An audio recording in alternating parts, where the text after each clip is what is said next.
@NCERT video book welcomes you. Today we are going to start chapter 6, The Beginnings of Indian Civilization. Let's start chapter 6, The Beginnings of Indian Civilization.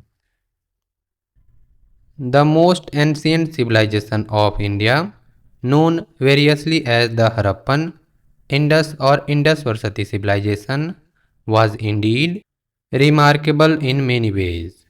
It showed how a well balanced community lives, in which the difference between the rich and the poor are not glaring.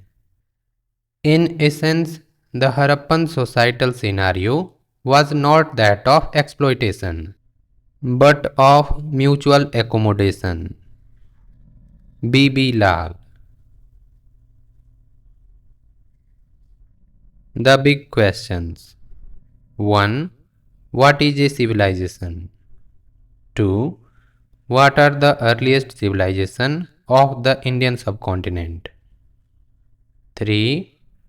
What were its major achievements? Figure 6.1. The North Gate entrance to Dholavira's castle area.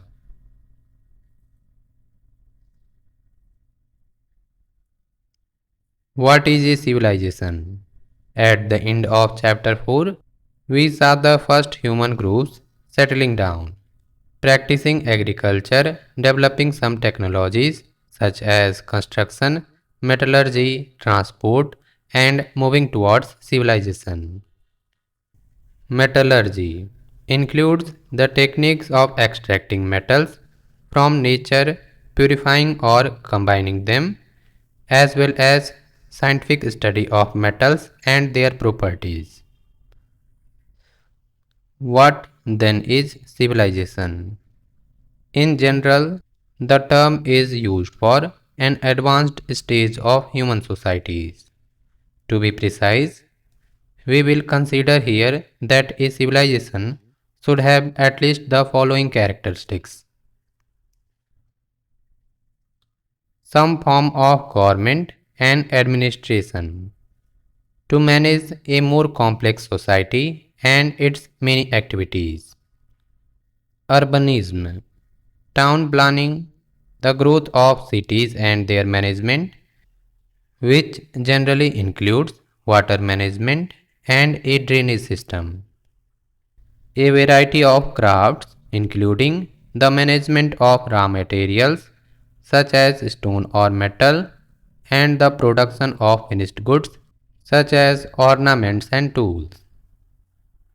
Trade, both internal, that is within a city or a region, and external, that is with distant regions or other parts of the world, to exchange all sorts of goods. Some form of writing needed to keep records and to communicate. Cultural ideas about life and the world, expressed through art, architecture, literature, oral traditions, or social customs. A productive agriculture enough to feed not just the villages but also the cities. Think about it. Which of the above characteristics do you think is the most fundamental? That is, a characteristic essential to the development of all others.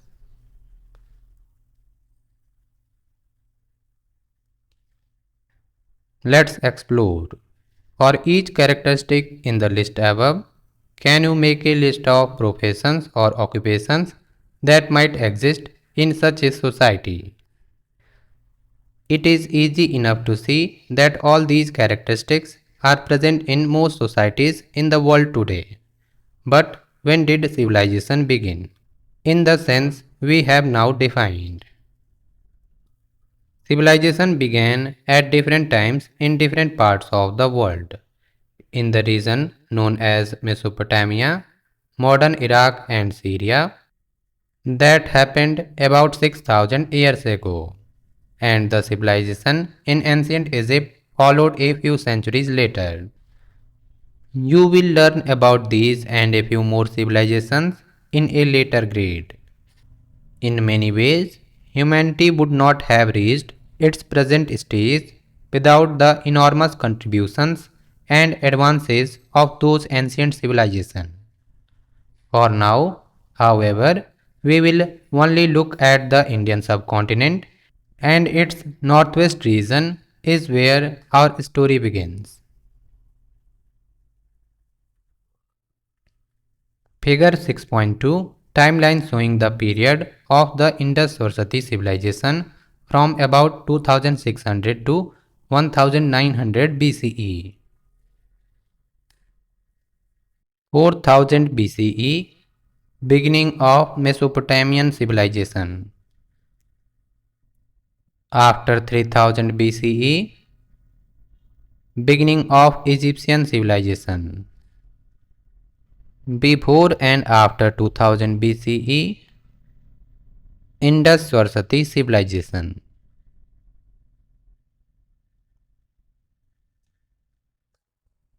From village to city. The vast plains of the Punjab, today divided between India and Pakistan, and Sindh, now in Pakistan, are watered by the Indus River and its tributaries. This made those plains fertile and therefore favorable to agriculture. A few millenniums ago, another river, the Saraswati, used to flow from the foothill of the Himalayas through Haryana, Punjab, parts of Rajasthan and Gujarat. See figure 6.3. In this whole region, from about 3500 BCE, villages grew into towns, and with increasing trade and other exchanges, those towns further grew into cities.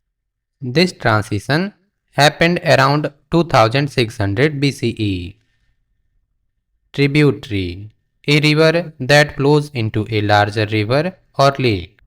For instance, the Yamuna is a tributary to the Ganga.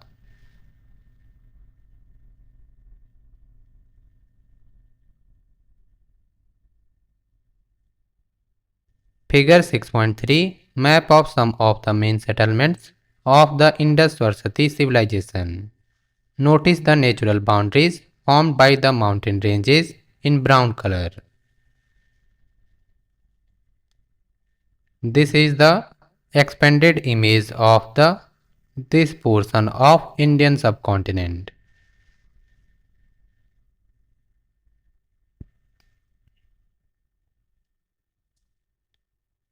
You can see Hindu Kush range, Himalayas, Suleiman range,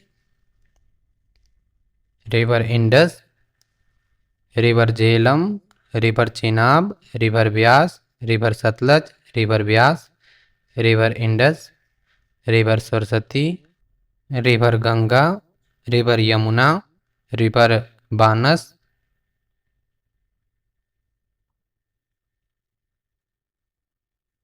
and places such as Sortugal, Musakhel, Manda, Roopnagar, Harappa, Dabarkot, Kalibangan, Banawali, Rakhigarhi,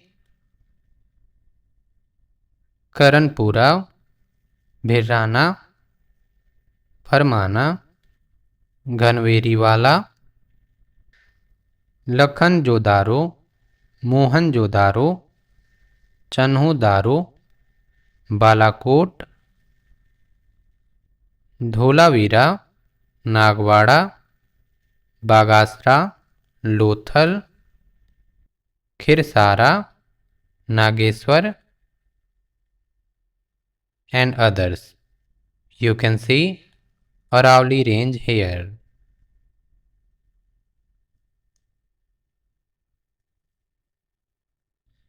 Here, Sutka Jandor.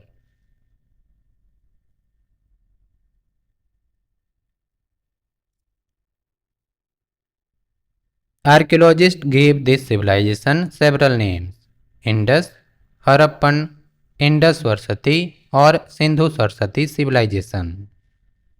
We will use all these terms. Its inhabitants are called Harappans. It is one of the oldest civilizations in the world. Don't miss out. Why are the inhabitants of this civilization called Harappans today? That is simply because the city of Harappa, today in Pakistan's Punjab, was the first city of this civilization to be excavated way back in 1920 to 21, over a century ago. This development is also called the first urbanization of India.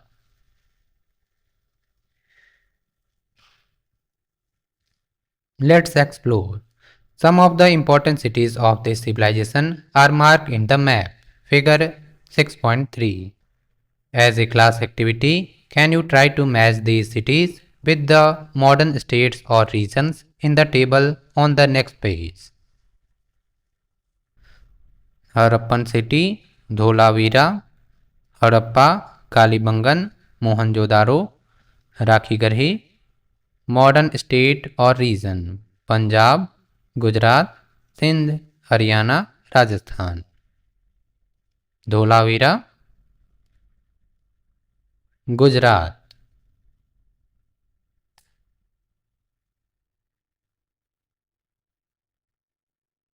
Harappa, Rajasthan.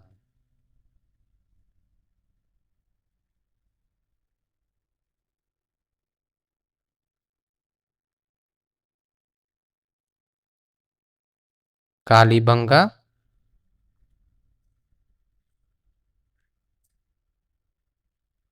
Punjab. Mohenjo-daro, Sindh, Rakhigarhi, Haryana. You can see here Mohenjo-daro, Sindh, Rakhigarhi, Haryana.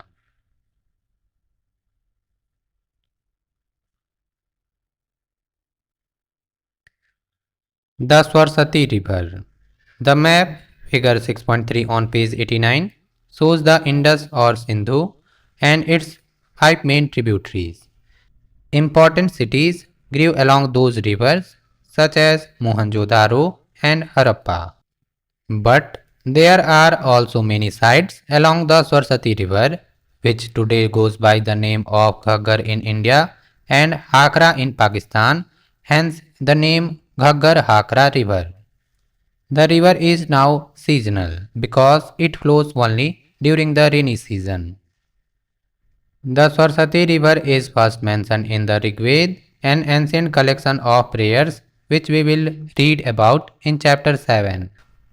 In this text, Saraswati is worshipped both as a goddess and as a river flowing from the mountain to the sea. Later texts describe the river as drying up and eventually disappearing. Town planning.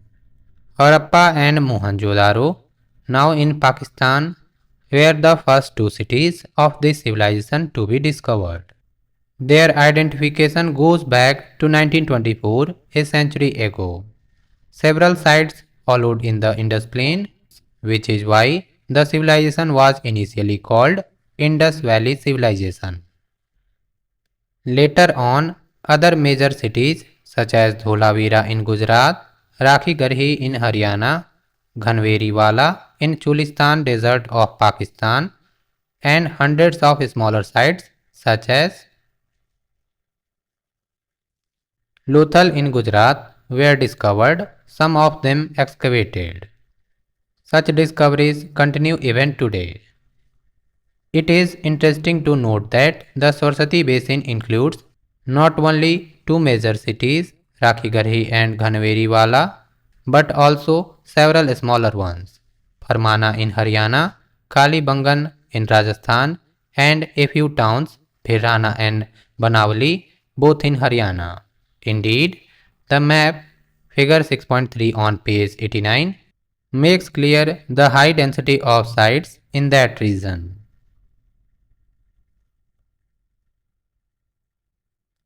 Think about it.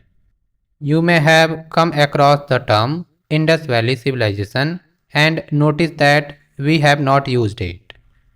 A look at the map, figure 6.3 on page 89, explains why the term valley is obsolete. As we now know that the civilization extended much beyond the Indus region. You can see figure 6.3 here.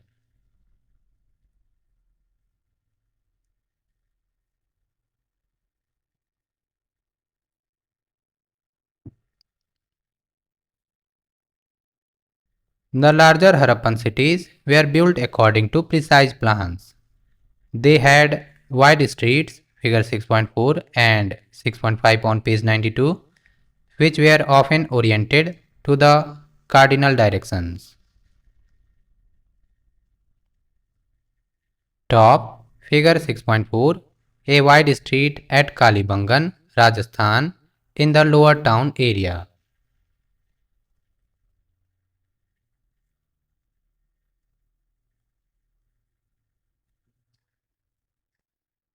Right, figure 6.5, housing area in Dholavira with perpendicular streets. In the middle town, Dholavira had three distinct zones, not two as in other cities. Also, in this city, the foundation of most buildings were made with stones.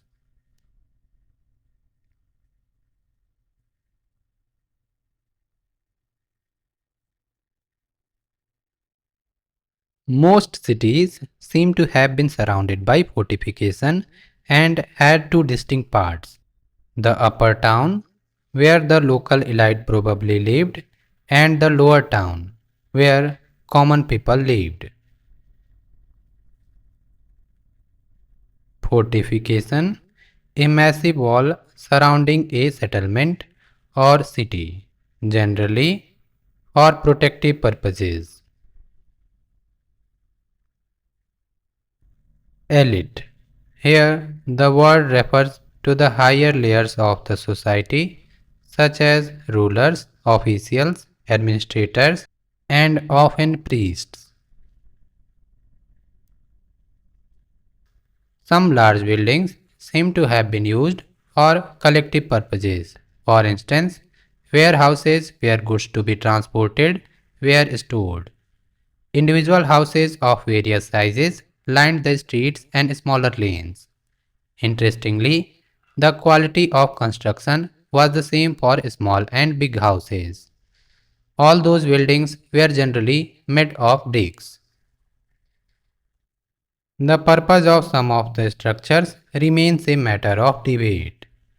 This is the case of the famous Great Bath in Mohenjo-daro, a small but elaborate tank which measured about 12 into 7 meters and had waterproofing materials such as natural bitumen, a form of tar applied on top of carefully laid out bricks. Figure 6.6 on page 93.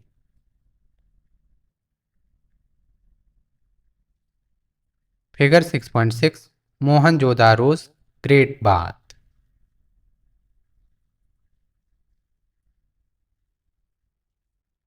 The tank was surrounded by small rooms, one of which contained a well. There was a drain in one corner of the tank to empty it from time to time and refill it with fresh water.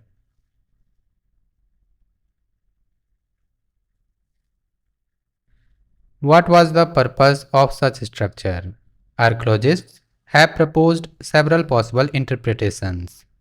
A public bath for people, a bath for the royal family only, or a tank used for religious rituals. The first interpretation is now ruled out because it turns out that in this city, most houses had individual bathrooms. Let's explore. Have a debate in class about the last two interpretations. Can you think of any others? Remember that in this case, we do not have any other source of history, no inscription, no text, no traveler's account. Water management. The Harappans gave much importance to water management and cleanliness. They often had separate areas for bathing in their homes. These were connected to a larger network of drains, figure 6.7, which generally ran below the streets and took the wastewater away. Figure 6.7 Drainage system at Lothal, Gujarat.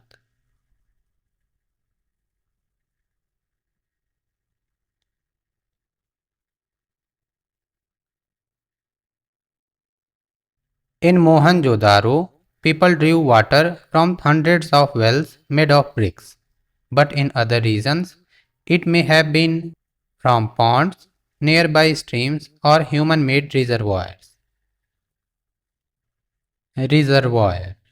A large natural or artificial place where water is stored.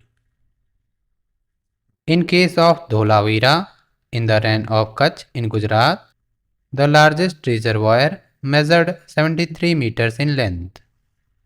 Let's explore.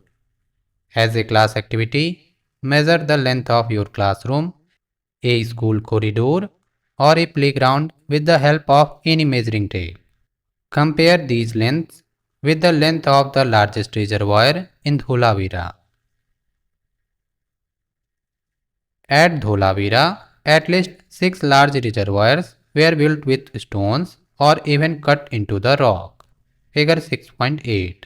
Most of them were connected through the underground drains for efficient water harvesting and distribution. Figure 6.8. A large reservoir cut in the rock at Dholavira, measuring 33 meters in length.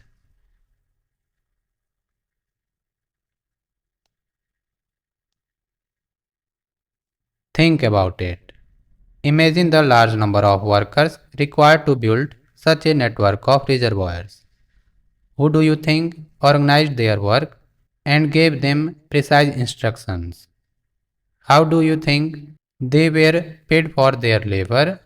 Hint, there was no money at that time in the way we have today. Since the reservoirs needed to be cleaned from time to time, was there some local authority to manage their maintenance? What clues do we get from all this about the city's ruler and municipal administration? Use your imagination and discuss with your teacher. Archaeologists also discuss these questions and the answers are not always final. What did the Harappans eat? The Harappans created many of their settlements along the banks of large or small rivers. This is a logical choice, not just for easy access to water, but also for agriculture, since rivers enrich the soil around them. Archaeological findings have shown that the Harappans grew cereals like barley, wheat, some millets, and sometimes rice, in addition to pulses and a variety of vegetables. They were also the first in Eurasia to grow cotton, which they used to weave into clothes. They made farming tools, including the plough, some of which continue to be used by modern day farmers. Figure 6.9. Figure 6.9. A small clay model of a plough from Banawali in Haryana.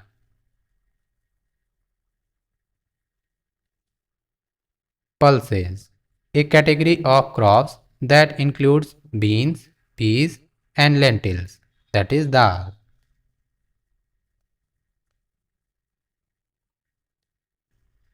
This intense agricultural activity was managed by hundreds of small rural sites or villages. Then, as now, the cities could survive only if enough agricultural produce from rural areas reached them on a daily basis.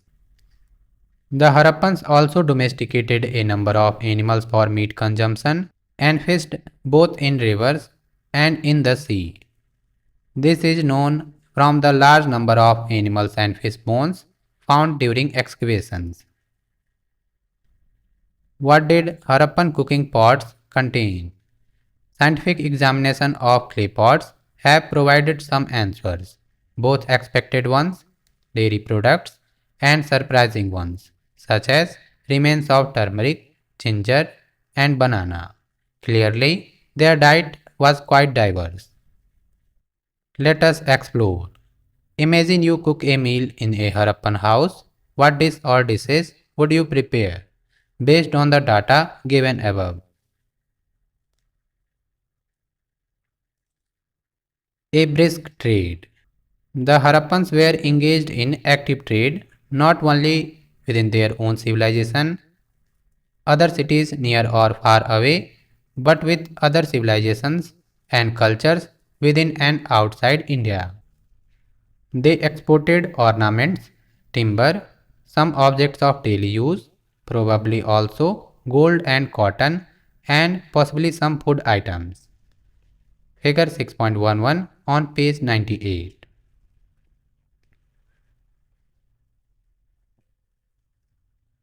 Figure 6.11 Harappan ivory comb about 7 cm long found on the coast of Oman. Figure 6.10 Harappan beads of Carnelian beads excavated at Susa, present day Iran.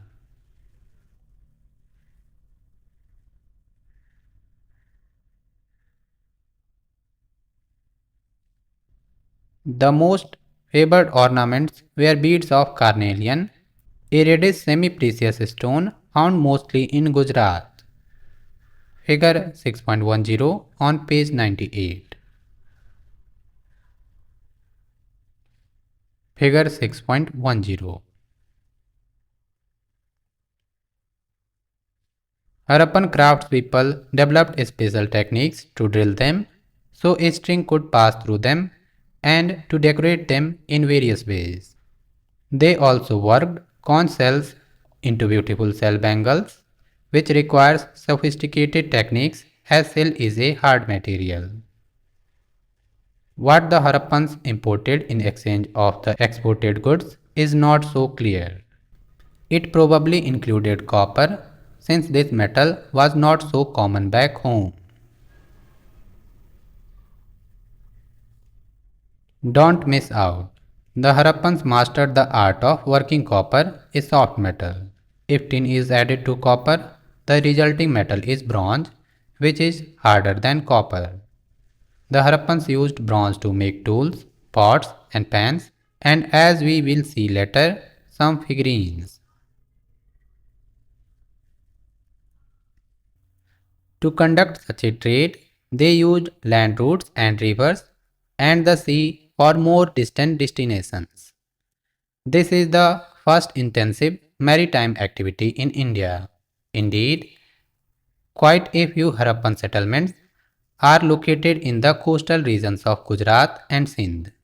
Lothal, a small settlement in Gujarat, has a surprisingly huge basin measuring 217 meters in length and 36 meters in width.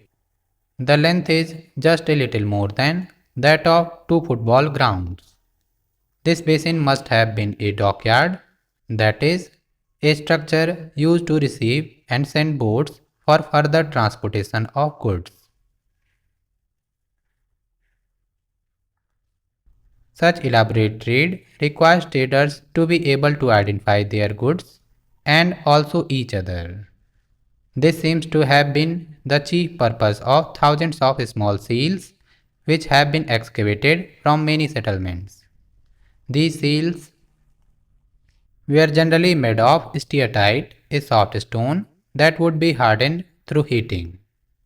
They measure only a few centimeters and generally depict animal figures with, above them, a few signs that are part of a writing system. But that system and the symbolic meaning of the animal figures are yet to be understood. What is certain is that they somehow relate to the trade activities.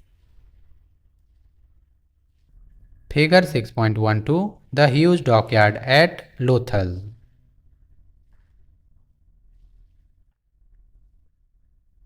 Figure 6.131, 6.132, 6.133, left to right.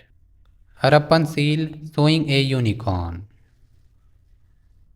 Harappan seal showing a bull. Harappan seal showing a horned tiger.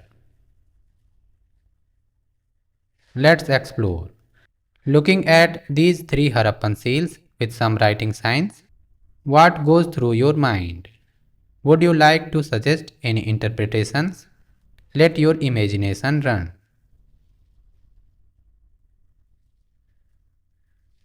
The lives of the ancients. Archaeologists have unearthed many objects made and used by Harappans. Objects of daily use. Figure 6.141, top, a bronze mirror. Figure 6.142, right, a terracotta pot, both from Dholavira.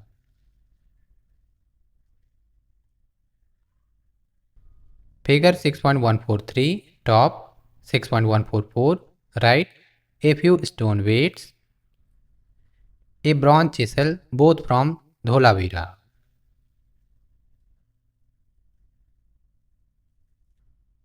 Figure 6.145, 6.146, a game board engraved on a stone, about 25 cm in length from Dholavira.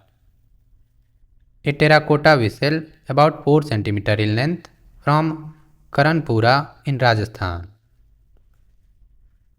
Harappans designed many games and toys to keep both adults and children amused.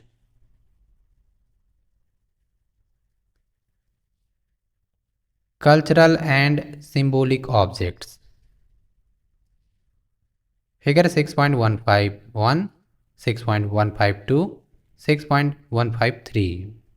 Statue of a figure often called priest king, although it is not known who this figure was.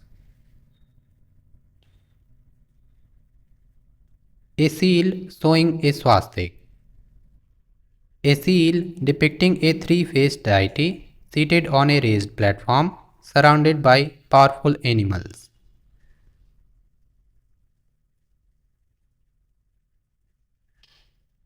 Figure 6.154, 6.155, 6.156. The Dancing Girl, a bronze figurine from Mohenjo-daro. It is 10.8 cm high. A terracotta figurine seated in a namaste. A design on a pot which seems to tell the story of the thirsty crow who finds a clever way to drink water at the bottom of the pot from Lothal.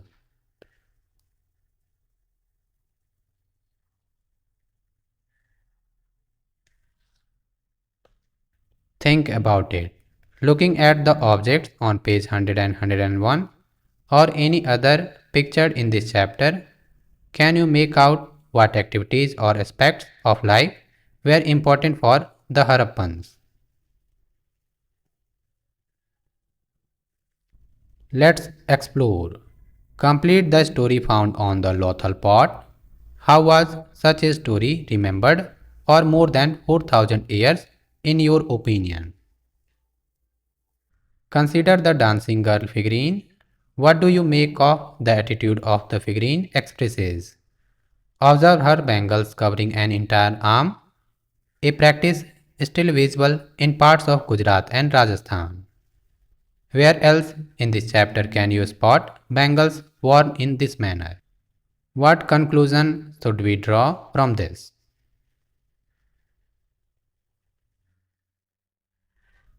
The end or a new beginning. Around 1900 BCE, this Sindhu Saraswati civilization, despite all its achievements, began to fall apart. The cities were abandoned one by one. If any inhabitants remained, they adopted a rural lifestyle in the changed environment. It appears that the earlier government or administration no longer existed. Gradually, the Harappans scattered over hundreds, if not thousands, of small rural settlements. Think about it. The Harappans returned to rural settlements because a rural lifestyle gives easier access to food and water than an urban lifestyle. Then, as now, cities dependent on villages to provide food and sometimes water. What caused this decline? Archaeologists have proposed many factors. Long back, it was thought that warfare or invasions may have destroyed the cities, but there is no trace of warfare or invasion. Indeed, the Harappans do not seem to have kept any army or weapons of war as far as evidence goes. It seems to have been a relatively peaceful civilization. Two factors are currently agreed upon. First, a climatic change which affected much of the world from 2200 BCE onward, causing reduced rainfall and a drier phase. This would have made agriculture more difficult and could have reduced food supply to the cities. Second, the Saraswati River dried up in the central basin. Suddenly, cities there such as Kalibangan or Banavali were abandoned. There could have been other factors, but these two remind us how much we depend on climate and the environment for our well-being. Although the cities disappeared, much of the Harappan culture and technology survived and was passed on to the next phase of Indian civilization, which we will explore in future chapter. Before we move on, the Indus, Harappan or Sindhu-Saraswati civilization is one of the oldest of the world. Its inhabitants, the Harappans, created planned cities with efficient water management, diverse crafts, and a brisk trade. A productive agriculture brought a variety of crops to the cities. The civilization eventually declined, probably because of climatic and environmental changes. People returned to a rural lifestyle. Questions, activities, and projects. 1. Why does the civilization studied in this chapter have several names? Discuss their significance. 2. Write a brief report, 150 to 200 words, summing up some of the achievements of the Indus-Saraswati civilization. 3. Imagine you have to travel from the city of Harappa to the Kalibangan. What are your different options? Can you make a rough estimation of the amount of time each option might take? 4. Let us imagine a Harappan man or woman being transported to an average kitchen in today's India. What are the 4 or 5 biggest surprises awaiting them? 5. Looking at all the pictures in this chapter, make a list of the ornaments, gestures, objects that still feel familiar in our 21st century. 6. What mindset does the system of reservoirs at Dholavira reflect? 7. In Mohenjo-daro, about 700 wells built with bricks have been counted. They seem to have been regularly maintained and used for several centuries. Discuss the implications. 8. It is often said that the Harappans had a high civic sense. Discuss the significance of this statement. Do you agree with it? Compare with citizens in a large city of India today. For more videos, you can subscribe at @NCERT video book. Thank you.